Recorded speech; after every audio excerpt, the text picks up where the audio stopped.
নমস্কার and welcome to say Bangla. আজকে আমরা প্র্যাকটিস করব preamble of the Indian constitution থেকে টপ 50 মোস্ট রিপিটেড কোশ্চেন, যেগুলো বারবার বিভিন্ন স্টেট পিএসসিতে, ওয়েস্ট বেঙ্গল পুলিশে, কলকাতা পুলিশ এবং ডাব্লিউবিসিএস এ বারবার এসেছে। তোমরা এই 50টি কোশ্চেনের মধ্যে কতগুলো পারছো অবশ্যই কমেন্টে লিখে জানাবে। চলো তাহলে শুরু করা যাক আজকের প্রথম কোশ্চেন হলো, which of the following constitutional amendment is also known as mini constitution of India? নিচের কোন সংবিধান সংশোধনীটি মিনি সংবিধান নামে পরিচিত? 7th অ্যামেন্ডমেন্ট, 42 অ্যামেন্ডমেন্ট, 44 না 73? কত নম্বর অ্যামেন্ডমেন্ট মিনি কনস্টিটিউশন নামে পরিচিত? দেখো, মিনি কনস্টিটিউশন হচ্ছে 42 অ্যামেন্ডমেন্ট।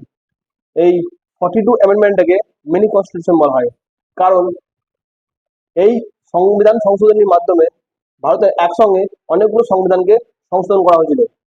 একসঙ্গে এতগুলো আর্টিকেলকে সংশোধন করার জন্য এটার নাম দেওয়া হয় মিনি কনস্টিটিউশন। এখানে অ্যান্সার হয়ে যাচ্ছে 42 অ্যামেন্ডমেন্ট, অপশন বি।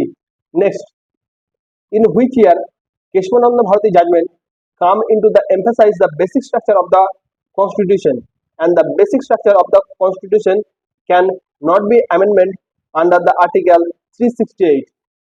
কোন বছর কেশবানন্দ ভারতী রায় দিয়েছিল যে সংবিধানের মৌলিক কাঠামো এবং সংবিধানের মৌলিক কাঠামোকে 368 অনুচ্ছেদের অধীনে সংশোধন করা যাবে না? এই কেশবানন্দ ভারতী জাজমেন্টটা এসেছিল কত সালে? 1973 তে, অপশন সি।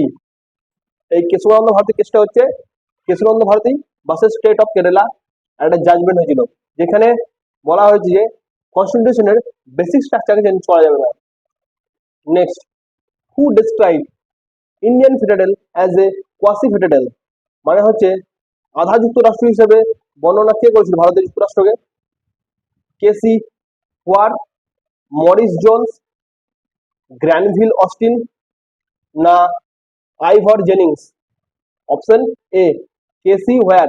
কেসি হোয়ার বলেছিল Indian federal is a quasi federal. Next, who describe Indian federalism as a federation with a centralizing tendency? Casey Ware, Maurice Jones, Granville Austin না Ivor Jennings?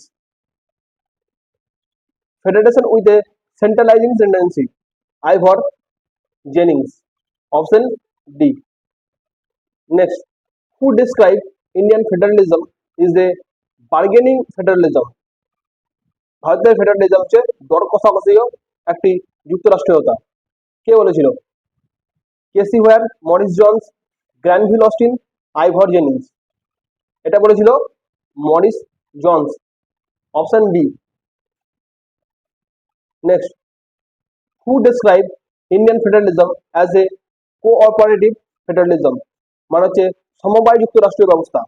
কে বলেছিল? এই যে আমরা দেখলাম বার্গিং ফেডারেলিজম, এই বার্গিং ফেডারেলিজম মানে কি বলতো?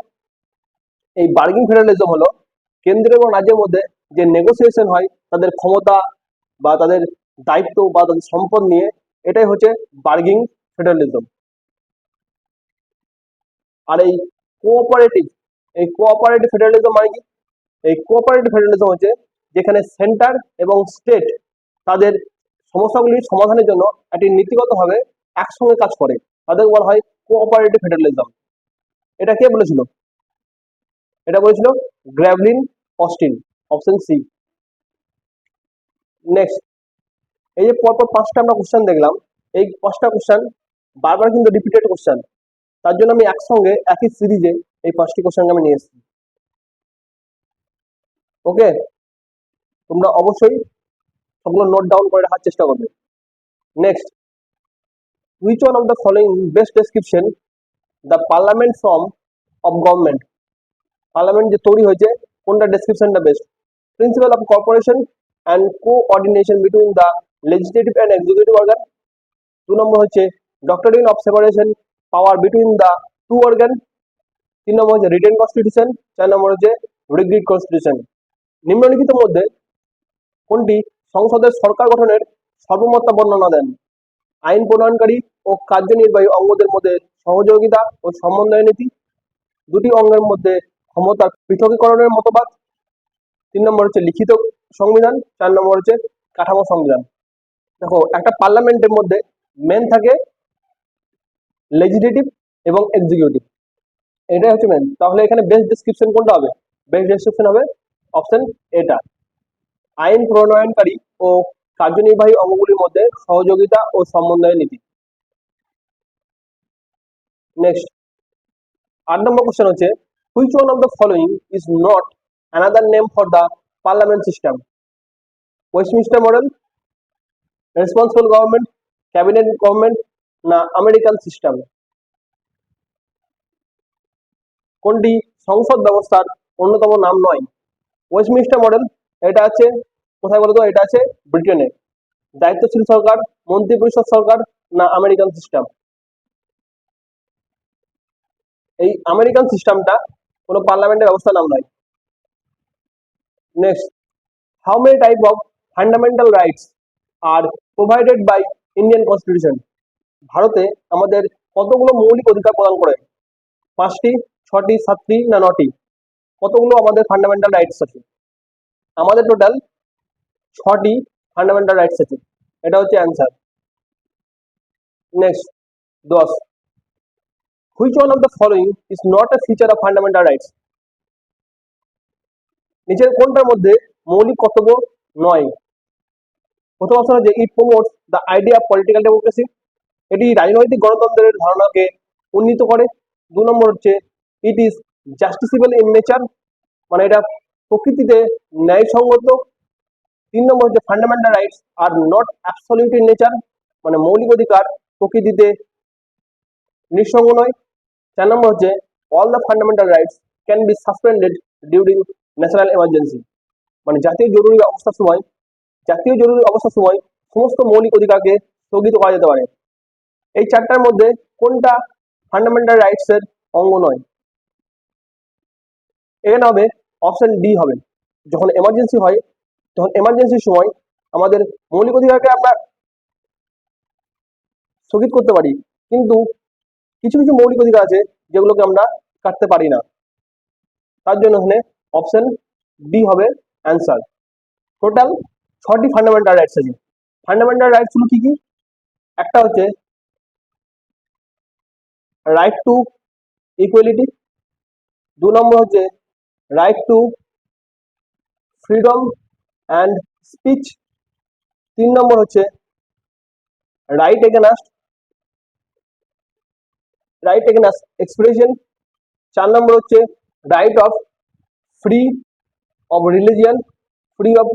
রিলিজিয়ন, 5 নম্বর হচ্ছে কালচারাল অ্যান্ড এডুকেশনাল রাইটস, আর 6 নম্বর হচ্ছে রাইট টু কনস্টিটিউশনাল রেমেডি।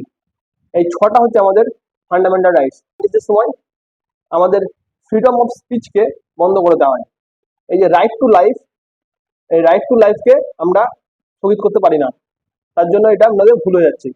এখানে অপশন ডিটা অ্যান্সার। নেক্সট 11 নম্বর হচ্ছে, according to the B R Ambedkar, which of the following part of Indian Constitution is a noble feature of the Indian Constitution?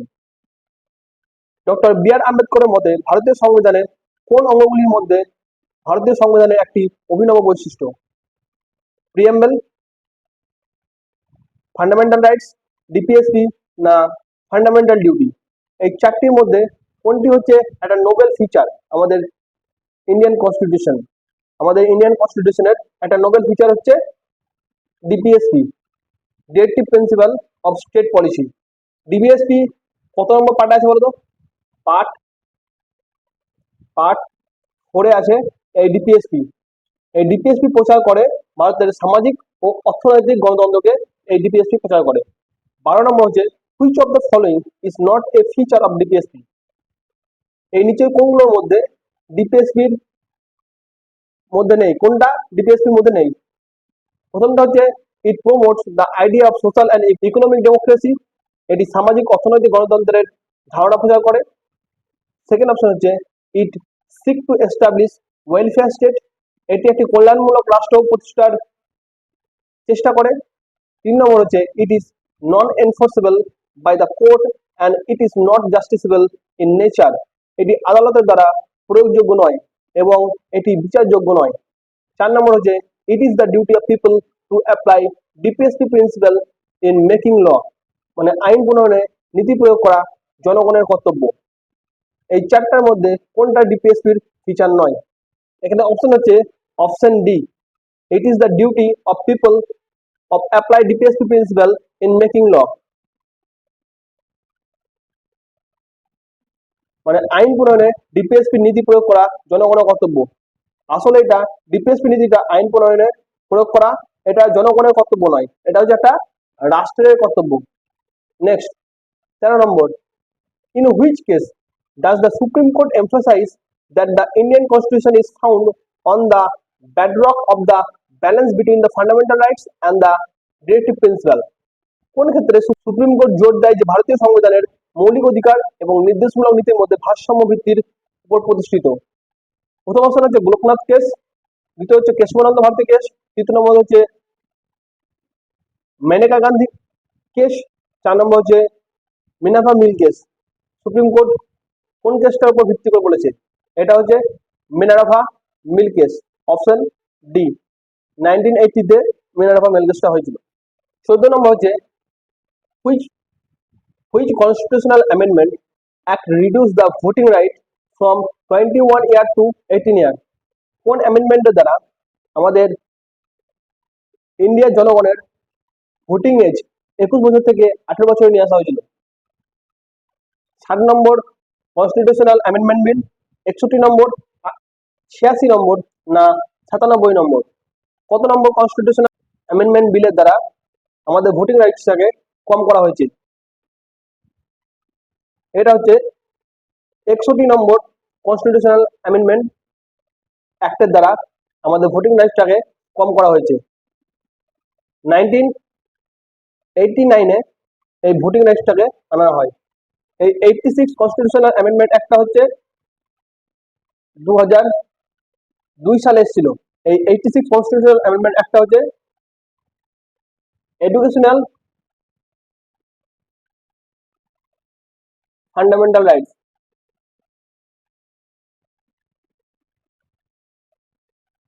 আর এই 97টা হচ্ছে 2011-তে এসেছিল, establishment and cooperative society.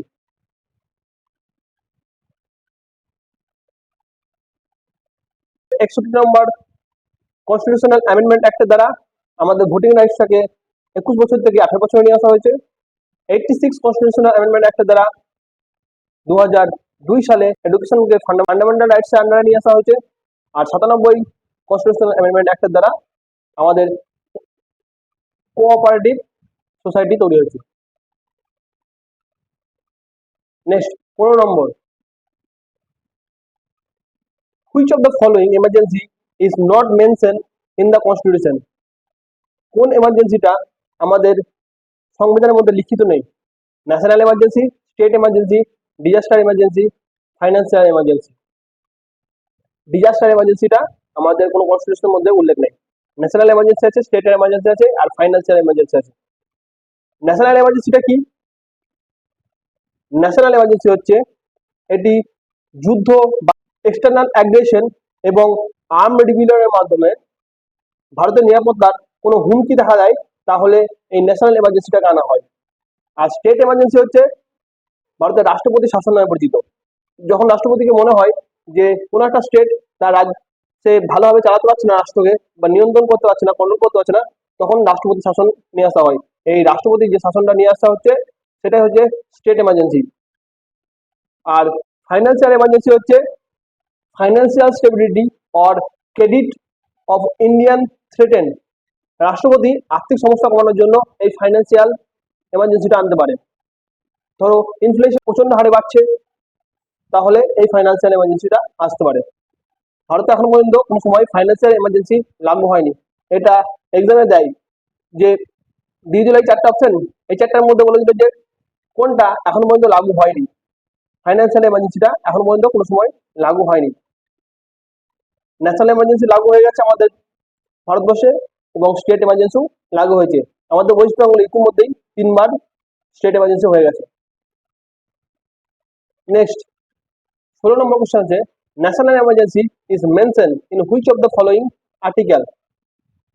Article 352, 356, 360, 398, কোনটাতে national emergency কথা mention আছে, কত নম্বর আর্টিকেলে? এই আর্টিকেল গুলো তিনটেই ভালোভাবে পড়ে রাখবে, এই তিনটের মধ্যে একটা কোশ্চেনে আসবেই। 16 নম্বরটা হচ্ছে 352, 352টা হচ্ছে ন্যাশনাল এমার্জেন্সি, সবসময় মনে রাখবে 352 হচ্ছে national emergency. Next, state emergency কোথায় আছে, কত নম্বর কনস্টিটিউশনে? 356টা হচ্ছে state emergency, option B, state emergency হচ্ছে 356। আর নেক্সট হচ্ছে এই ফাইন্যান্সিয়াল এমার্জেন্সি হচ্ছে 360, অপশন সি। 360 হচ্ছে ফাইন্যান্সিয়াল এমার্জেন্সি, 356 হচ্ছে স্টেট এমার্জেন্সি, আর 352 হচ্ছে ন্যাশনাল এমার্জেন্সি। এই তিনটে ভালোভাবে পড়ে রাখবে, তিনটের মধ্যে একটা পাবেই। যদি এমার্জেন্সি থেকে কোশ্চেন পড়ে, কোশ্চেন এই তিনটের মধ্যে একটা দেবে। 19 নম্বর কোশ্চেন হচ্ছে, which one of the following is not a ground for a declaration of national emergency? কোনটার কারণে ন্যাশনাল এমার্জেন্সি হয় না? War, external aggression, armed rebellion, internal aggression. এক্ষুনি তোমাদেরকে আমি বলে দিলাম ন্যাশনাল এমার্জেন্সি কাকে বলে, যখন কোনো ওয়ার বা এক্সটার্নাল অ্যাগ্রেশন বা আর্মড রিবেলিয়নের ক্ষেত্রে ভারতের কোনো হুমকি দেখা দিতে পারে, তখন তখন ন্যাশনাল এমার্জেন্সি জারি করা হয়। তাহলে ইন্টারনাল অ্যাগ্রেশনের জন্য কোনো সময় ন্যাশনাল এমার্জেন্সি জারি করা হয় না। তাহলে এখানে অপশন হচ্ছে D. Next 20, in which ground state emergency or presidential rule can be declared in state? কোনটার জন্য স্টেটের মধ্যে স্টেট এমার্জেন্সি লেগে যায় বা প্রেসিডেন্সিয়াল রুল লেগে যায়, রাষ্ট্রপতি শাসন হয়ে যায়? Failure of the constitutional machinery only, শুধুমাত্র সাংবিধানিক ব্যবস্থার ব্যর্থতার জন্য, failure to comply with the direction of centre, কেন্দ্রের নির্দেশনা মেনে না চলতে পারলে তার জন্য, অপশন সি হচ্ছে বোথ, অপশন ডি হচ্ছে নান অফ দ্য অ্যাবাভ। এখানে হচ্ছে অপশন সি, দুটো কারণের জন্যই আমাদের স্টেট এমার্জেন্সি হতে পারে। নেক্সট 21 নম্বর হচ্ছে, form of oath or affirmation are mention in which schedule of the Indian constitution? ভারতীয় সংবিধানে কত নম্বর শিডিউলে ওথ অর অ্যাফিমিনেশনের কথা উল্লেখ আছে? Second, third, fourth, fifth? কত নম্বরে?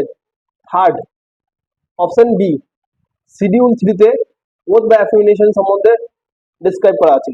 শিডিউল 2টা কি বলতো? শিডিউল 2টা হচ্ছে অ্যালাউন্স আর প্রিভিলেজ সম্বন্ধে ডিসক্রিপশন আছে, অপশন। আর 4 নম্বরে কি আছে? Schedule 4-এ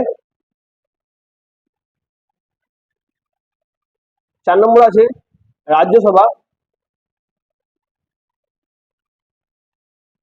seat allocation. 4 নম্বর শিডিউল আছে রাজ্যসভা সিট অ্যালোকেশন। আর 5 নম্বরে আছে কন্ট্রোল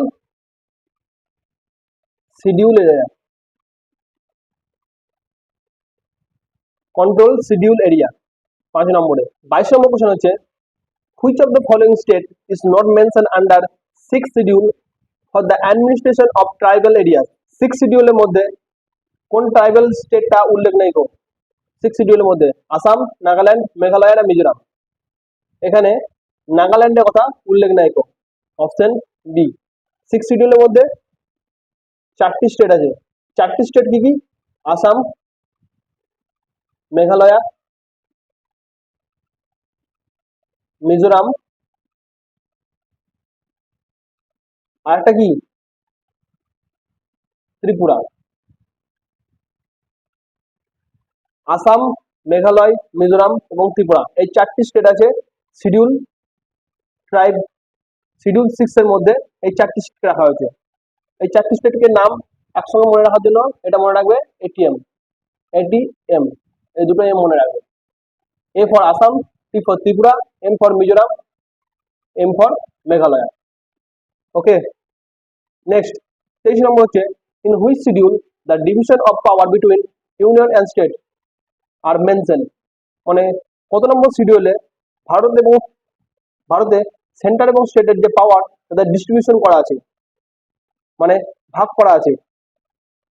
23-এর বি 7 শিডিউলের মধ্যে ইউনিয়ন এবং স্টেটের পাওয়ার ভাগ করা আছে। সংবিধানে 3টে লিস্টে ভাগ করা আছে আমাদের কনস্টিটিউশনটা। একটা হচ্ছে সেন্ট্রাল লিস্ট, একটা হচ্ছে সেন্ট্রাল লিস্ট, একটা হচ্ছে স্টেট লিস্ট, একটা হচ্ছে কনকারেন্ট লিস্ট।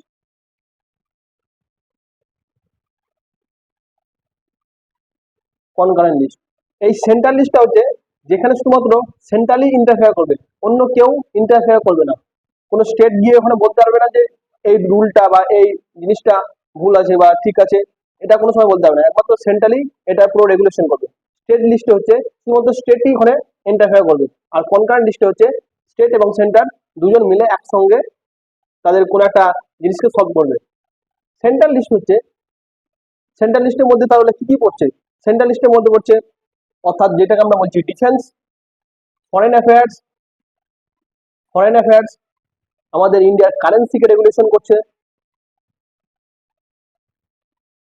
ইন্ডিয়ার কারেন্সিকে রেগুলেশন করছে, এটা হচ্ছে সেন্ট্রাল লিস্টের মধ্যে পড়ে গেল। এবং স্টেট লিস্টের মধ্যে কি করছে? পুলিশ, পাবলিক হেলথ,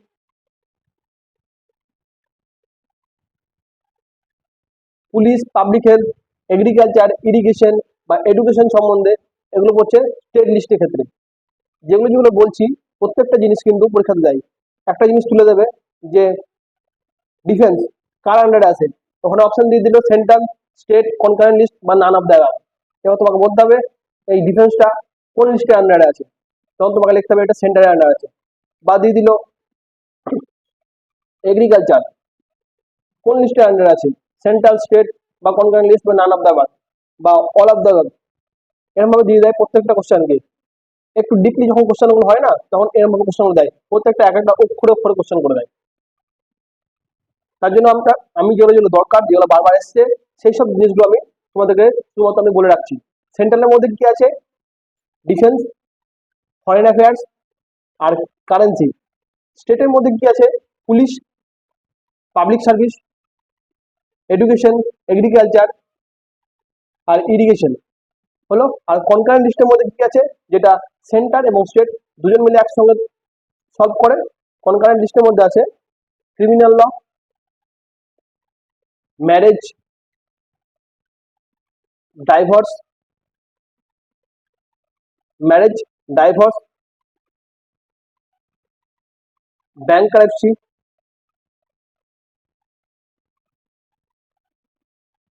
ব্যাংকারেপসি আর ইকোনমিক প্ল্যানিং। ইকোনমিক প্ল্যানিং, এই পাঁচটা মনে রাখবে। Criminal law, marriage, divorce, bankruptcy, economic planning.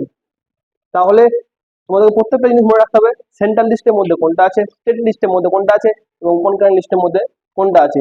এই তিনটে ভালোভাবে পড়ে রাখবে। এই তিনটের মধ্যে যে কোনো একটা কোশ্চেন তোমাকে তুলে দিতে পারে। এখানে তোমাদেরকে একটা কোশ্চেন জিজ্ঞাসা হচ্ছে এই যে ইকোনমিক প্ল্যানিং, এই ইকোনমিক প্ল্যানিংটা, এই ইকোনমিক প্ল্যানিংকে আমরা অনেক সময় বাজেট বলে থাকি। এই বাজেট কথাটি কি কনস্টিটিউশনালে এই বাজেট, এই বাজেট কথাটি কোনো সময় কনস্টিটিউশনে উল্লেখ আছে? তোমরা কমেন্টে লিখে জানাও। নেক্সট 24 নম্বর হচ্ছে in which schedule was added by 52 amendment act 1985। 1958 সালে 52তম সংশোধন আইনের দ্বারা কোন শিডিউলটাকে যুক্ত করা হয়েছে? 8 নম্বর, 9 নম্বর, 10 না 11? 10 নম্বর এই শিডিউলটাকে যুক্ত করা হয়েছে। এই 10 নম্বর শিডিউলটা হচ্ছে অ্যান্টি ডিফেকশন ল। 10 নম্বর শিডিউলটা হচ্ছে অ্যান্টি ডিফেকশন ল। নেক্সট 25 নম্বর কোশ্চেন হচ্ছে by the 97 constitutional amendment act of 2011 the formation of cooperative society is a fundamental right provided in which article? Article 19, Article 20, Article 21, 22। 2011 সালে 97তম সংবিধান সংশোধনী আইনের দ্বারা সমবায় সমিতি তাদের অনুচ্ছেদ প্রদত্ত একটি মৌলিক অধিকার। এটি কত নম্বর অনুচ্ছেদের দ্বারা তৈরি করা হয়েছে? এটা হচ্ছে আর্টিকেল 19 এর দ্বারা, option A. Next, who said Indian constitution is a lawyer paradise?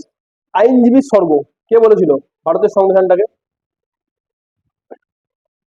Sir Ivor Jennings, H K Maheshwari, P R Deshmukh আর ডক্টর বি আর আম্বেদকর। কে বলেছিল ভারতের কনস্টিটিউশনটা, ভারতের সংবিধান হচ্ছে একটা আইনজীবীর স্বর্গ? এটা বলেছিল sir Ivor Jennings, option A. Next, the concept of union of state in the Indian constitution has been derived from? এই যে ভারতের সংবিধানটা একটা ইউনিয়ন অফ স্টেট, এই যে এই কথাটি কোথা থেকে পেয়েছিল? The American declaration of independence, মার্কিন স্বাধীনতার ঘোষণাপত্র থেকে, দ্য অস্ট্রেলিয়ান কনস্টিটিউশন থেকে, ব্রিটিশ নর্থ আমেরিকান অ্যাক্ট থেকে, দ্য সুইস কনস্টিটিউশন থেকে। কোথা থেকে পেয়েছিল এ ইউনিয়ন অফ স্টেট? এটা হচ্ছে ব্রিটিশ নর্থ আমেরিকান অ্যাক্ট থেকে, অপশন সি দ্বারা। এটা হচ্ছে একটা ক্যানাডিয়ান অ্যাক্ট।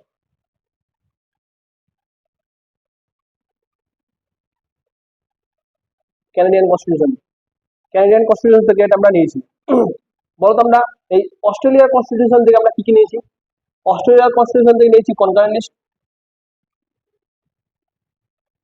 ফ্রি ট্রেড, এটা নেওয়া হয়েছে অস্ট্রেলিয়ার কনস্টিটিউশন থেকে। আর এই সুইস কনস্টিটিউশন থেকে আমরা নিয়েছি DPSP, directive principal of state policy. এগুলো কিন্তু তুলে দেয় কোনটা কোন দেশ থেকে নেওয়া হয়েছে। আমাদের তো কনস্টিটিউশনটা আমরা নিজে থেকে তৈরি করিনি, আমাদের কিছুটা কোশ্চেন আমাদের নিজে থেকে তৈরি করা, এবং আমাদের বেশিরভাগ অংশটাই আমরা বাইরের দেশ থেকে অ্যাডাপ্ট করেছি। এই অ্যাডাপ্ট করা প্রত্যেকটা জিনিসকে তোমাদের মনে রাখতে হবে।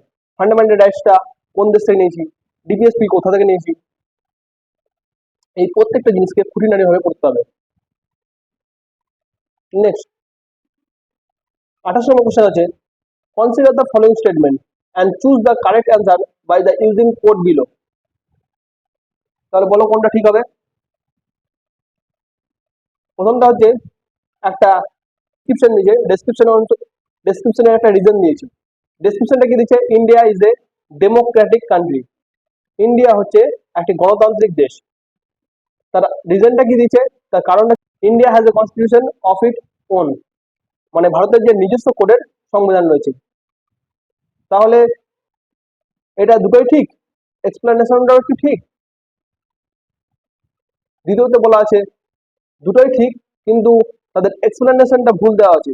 আর 3 নম্বর বলা আছে প্রথমটা ঠিক কিন্তু দ্বিতীয়টা ভুল। 4 নম্বরটা হচ্ছে দুটোই ভুল। তাহলে এখানে আমরা দেখতে পাচ্ছি India is a democratic country, এটা কিন্তু ঠিক। 2 নম্বর দেখতে পাচ্ছি India has a constitution of it own, ভারতের নিজস্ব সংবিধান আছে, এটাও ঠিক। কিন্তু এই যে রিজনটা দিয়েছে ভারত ডেমোক্রেটিক কান্ট্রি কিসের জন্য, ও বলছে যে ইন্ডিয়ার নিজস্ব কনস্টিটিউশনের জন্য ভারত ডেমোক্রেটিক কান্ট্রি, কিন্তু এটা কিন্তু ঠিক নয়, তাদের রিজনটা ভুল হয়ে যাচ্ছে। তাহলে এখানে আমরা অপশনটা কোনটা নেবো? অপশন বি নেবো। দুটোই ঠিক, বোথ এ অ্যান্ড বি দুটোই ঠিক কিন্তু তাদের রিজনটা ভুল। তাহলে এখানে হচ্ছে option B answer. Next, study of the following statement. একই কোশ্চেন, এখানে রিজন দেওয়া, ডেসক্রিপশন দেওয়া আছে, ডেসক্রিপশনের পরে রিজন দেওয়া আছে। প্রথমে এটা বলো, India is A written constitution, ইন্ডিয়ার একটা লিখিত সংবিধান আছে, প্রথমটা ঠিক। Reason, the growth of strong regional party is an indicator of regional aspiration, শক্তিশালী আঞ্চলিক দলগুলির বৃদ্ধি আঞ্চলিক আশঙ্কার একটি সূচক। এই যে দুটো দিয়েছে এই দুটোই কিন্তু ঠিক, ভারতের নিজস্ব সংবিধান আছে এবং শক্তিশালী আঞ্চলিক দলগুলি বৃদ্ধি আঞ্চলিক আশঙ্কার একটি সূচক, এই দুটোই ঠিক। কিন্তু তাদের রিজনটা ভুল আছে, তার জন্য আমরা অপশন বিটা নেবো। বোথ এ আর B true but R is not correct explanation of A. Next 30 number question হচ্ছে which of the following cases outline the basic structure doctrine of Indian constitution. এই যে বেসিক স্ট্রাকচার অফ ডক্টরিন, এই basic structure যখনই দেখবে তখনই হয়ে যাবে Keshabchandra Bharati versus state of Kerala, option C. Next 31 number, what is not taken from British constitution in the constitution of India. মানে British constitution থেকে আমরা কোনটা নিই? Parliamentary rule, single citizenship, fundamental right, cabinet system. আমরা ভারতের ব্রিটিশ সংবিধান থেকে কোনটা অ্যাডাপ্ট করিনি? আমরা ফান্ডামেন্টাল রাইটসটাকে ব্রিটিশ কনস্টিটিউশন থেকে নিইনি। ফান্ডামেন্টাল রাইটসটা কোথা থেকে নিয়েছিলাম? আমেরিকা থেকে, ইউএসএ থেকে। তাহলে আমরা ব্রিটিশ থেকে কি কি নিয়েছি সেটা আমরা জেনে নিই প্রথমে।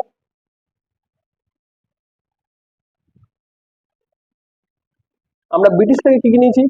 ব্রিটিশ থেকে নিয়েছি government, rule of law, legislative procedure,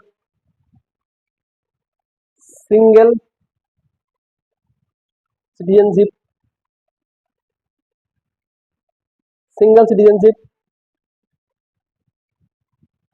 R cabinet system.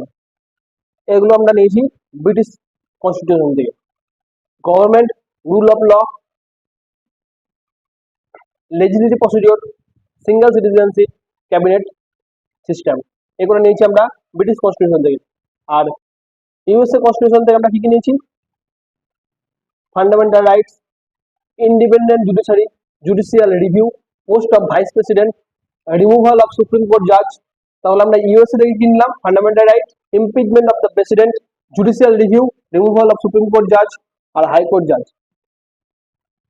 Okay, next 31 number question হচ্ছে, এখানে ডেসক্রিপশনটা কি দিচ্ছে? Indian federalism is a quasi federalism. এটা আমরা জানি কোয়াসি ফেডারেলিজম, ইন্ডিয়ান ফেডারেলিজম। অপশনটা ঠিক আছে।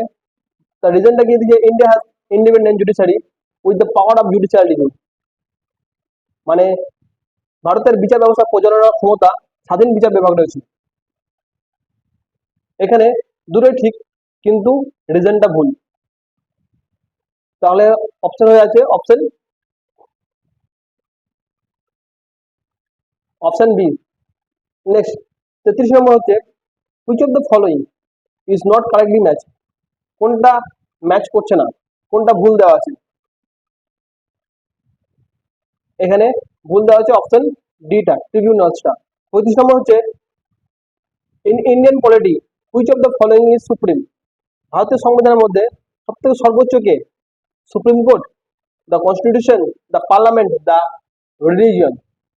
ভারতের সংবিধানের মধ্যে সবথেকে সুপ্রিম হচ্ছে the constitution, option B.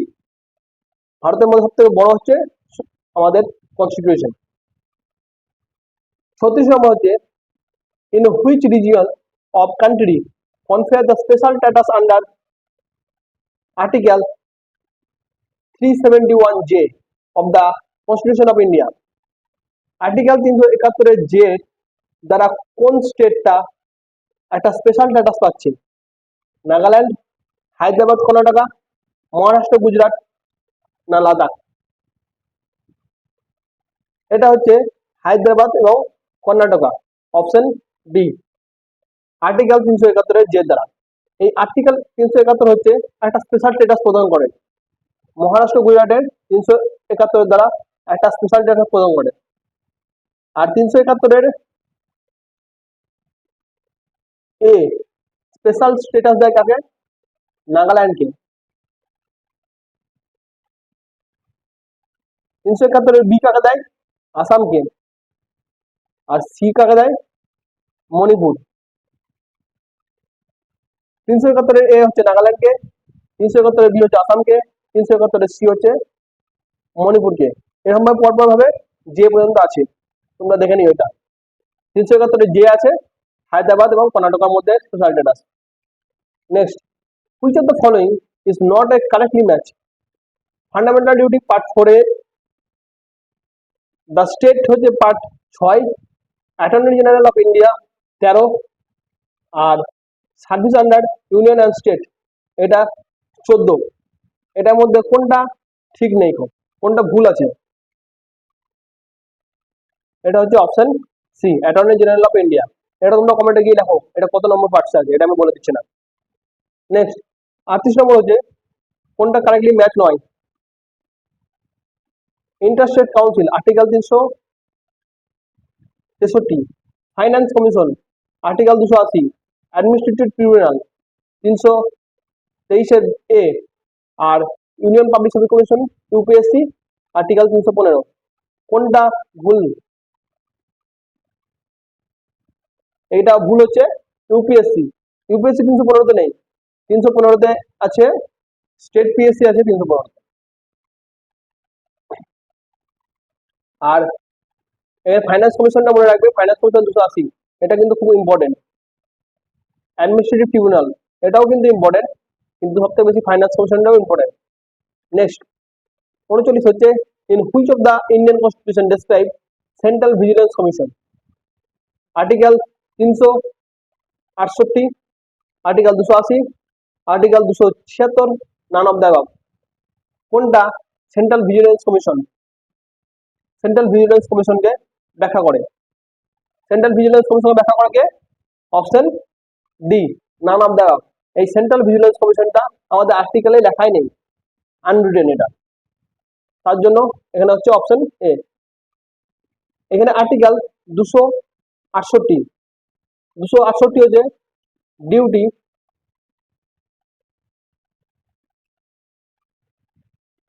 lived by union and collect by state। Article 280 finance commission আগে বলেছি, আর আর্টিকেল 276 এটা হচ্ছে ট্যাক্স রিলেটেড।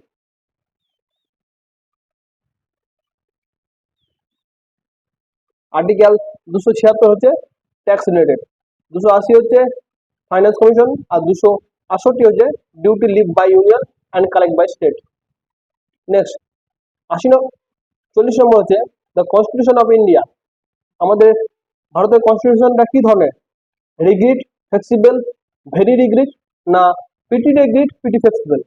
আমাদের ইন্ডিয়ান কনস্টিটিউশন হচ্ছে পিটি রিগ্রিড, পিটি ফ্লেক্সিবল, আংশিকভাবে নমনীয়, আংশিকভাবে অনমনীয়। ওকে, এই যে ফ্লেক্সিবল, হাইলি ফ্লেক্সিবল কোথাকার? ফ্লেক্সিবল হচ্ছে ব্রিটেনের, ব্রিটেনের কনস্টিটিউশন হচ্ছে রিটেন আনরিটেন কনস্টিটিউশন, তার জন্য এটা হাইলি ফ্লেক্সিবল। আর ভেরি রিগ্রিড হচ্ছে ইউএসএ, এটা হচ্ছে রিটেন কনস্টিটিউশন হওয়ার জন্য ভেরি রিগ্রিড, ভেরি অনমনীয়। নেক্সট 41 নম্বর হচ্ছে এটা কোনটা কারেক্টলি ম্যাচ করছে বল? সিটিজেনশিপ পার্ট 3 এ, ফান্ডামেন্টাল রাইট পার্ট 4 এ, ফান্ডামেন্টাল ডিউটি পার্ট 5 এ, আর দ্য স্টেট পার্ট 6 এ। কোনটা ঠিক আছে? এখানে একমাত্র কারেক্টলি ম্যাচ করছে দ্য স্টেট পার্ট 6 এ। নেক্সট 42 নম্বর হচ্ছে the Indian constitution is divided into, ভারতের কনস্টিটিউশনকে কত ভাগে ভাগ করা আছে? 16 পার্টস, 22, 24 না 25 পার্টে? এখন আমাদের বর্তমানে 2024-এ দাঁড়িয়ে এখন 25টি পার্টে বিভক্ত আছে। যখন আমাদের তৈরি হয়েছিল সংবিধান তখন কতগুলো পার্ট ছিল বলতো? তখন ছিল 22টি পার্টে, যখন আমাদের ভারতের সংবিধান তৈরি হয়েছিল। এখন বর্তমানে 2024-এ দাঁড়িয়ে 25টি পার্টে বিভক্ত হয়েছে। Next, there are the provision in the constitution to ensure the independent of, মানে ভারতীয় সংবিধানের স্বাধীনতার যে নিশ্চয়তা প্রদান করছে, এটা কে প্রদান করছে? আমরা যে স্বাধীন হয়েছি এটা কে আমাদেরকে কে বলছে? এটা বলছে parliament, judiciary, citizen, none of this, এগুলো কেউই নয়। আমাদের আমরা যে স্বাধীন হয়ে গেছি এটা কে এনসিওর করছে? এটা এনসিওর করছে জুডিশিয়ারি। আমার যদি ফান্ডামেন্টাল রাইটস কোনো হনন হয় তাহলে তুমি ডাইরেক্ট সুপ্রিম কোর্টে যেতে পারো। সেই তোমার এনশিওর করবে তোমার ফান্ডামেন্টাল রাইটসকে। তার জন্য তোমার স্বাধীনতাকেও, ফান্ডামেন্টাল রাইটস হচ্ছে তোমার স্বাধীনতা, এই স্বাধীনতাকেও সে এনশিওর করছে তার জন্য। নেক্সট 44 নম্বর হচ্ছে which of the following is not an element of state, which one of the following is not an element of state, নিচের কোনটি রাষ্ট্রের অংশ নয়? Population, land, army, government. কোনটা রাষ্ট্রের অংশ নয়, স্টেটের অংশ নয়? স্টেটের অংশ কোনটা নয়? Option C. এটা হচ্ছে কোথাকার? এটা হচ্ছে সেন্ট্রালে, এটা হচ্ছে সেন্ট্রালের অংশ। কিন্তু পপুলেশন, ল্যান্ড আর গভর্নমেন্ট এই তিনটা হচ্ছে স্টেটের। নেক্সট 45 হচ্ছে which one of the following is the basic feature of presidential government, presidential গভর্নমেন্টের বেসিক ফিচার কি, মানে মৌলিক বৈশিষ্ট্য কি? Rigid constitution, single executive, supreme of legislature, residual power of the state. একটা হচ্ছে কঠোর সংবিধান, একক কার্যনির্বাহী, 3 নম্বর হচ্ছে আইনসভার সর্বোচ্চতা, 4 নম্বর হচ্ছে রাজ্যগুলির অবশিষ্ট ক্ষমতা। এটা হচ্ছে সিঙ্গেল এক্সিকিউটিভ, অপশন বি। এখানে প্রেসিডেন্ট হবে একমাত্র সিঙ্গেল এবং রিয়াল এক্সিকিউটিভ, তাহলে প্রেসিডেন্সিয়াল গভর্নমেন্ট হবে। Which of the following feature of Indian constitution, ভারতীয় সংবিধানের কোনটা বৈশিষ্ট্য? Indicated judiciary, universal advisory, three tier government, rigid and flexible constitution, single citizenship. এই পাঁচটার মধ্যে কোনটা ঠিক আমাদের ইন্ডিয়ান কনস্টিটিউশন সম্বন্ধে? ইন্টিগ্রেটেড জুডিশিয়ারি আমাদের আছে, ইউনিভার্সাল অ্যাডভাইজারি আছে, থ্রি টায়ার গভর্নমেন্টও আছে, রিগিড অ্যান্ড ফ্লেক্সিবল কনস্টিটিউশন আছে এবং single citizen. All of the above, option D. 47 number হচ্ছে who is regarded as the constitutional head of the state government, একটা স্টেট গভর্নমেন্টের মধ্যে কনস্টিটিউশনাল হেড,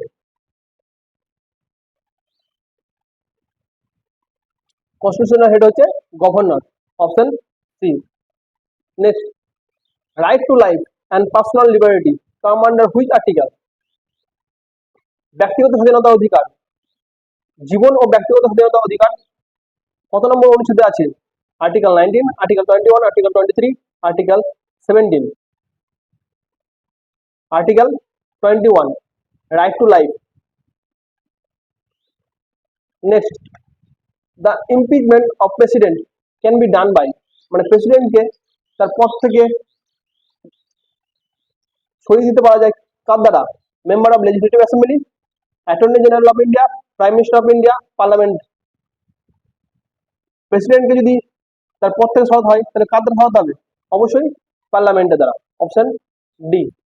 পার্লামেন্টে বিল পাস করতে হবে, বিল পাস করে তাদের ভোটিং করতে হবে, ভোটিং করার পর এটা ডিসিশন হবে। And last and final question হচ্ছে habeas corpus is associate in which part of the Indian constitution, habeas কর্পাসটা কোন অংশে সংযুক্ত, ভারতীয় সংবিধানের কোন অংশে সংযুক্ত? ডিপিএসপি, ফান্ডামেন্টাল রাইট, প্রিএমবেল না ফান্ডামেন্টাল ডিউটি? হিবিয়াস কর্পাসটা যুক্ত আছে ফান্ডামেন্টাল রাইটস এর সঙ্গে, অপশন বি। এই হিবিয়াস কর্পাস মানে কি? হিবিয়াস কর্পাস মানে হচ্ছে to produce the body, to produce the body মানে শরীরটাকে নিয়ে এসো। আমাদের টোটাল 5টা রিটস আছে, এই 5টা রিটস তোমরা ভালোভাবে পড়ে যাবে, এই 5টা রিটসের মধ্যে একটা রিটস তোমরা পেয়ে যাবে। তাহলে এই হচ্ছে 50টা কোশ্চেন। এই 50টা কোশ্চেনের মধ্যে তুমি কতগুলো পারলে অবশ্যই তোমরা কমেন্টে লিখবে, এবং যদি তোমাদের ভালো লাগে থাকে ভিডিওটা অবশ্যই চ্যানেলটাকে সাবস্ক্রাইব করে নেবে এবং একটা লাইক দিয়ে দেবে। তোমাদের সকলকে ধন্যবাদ, নমস্কার।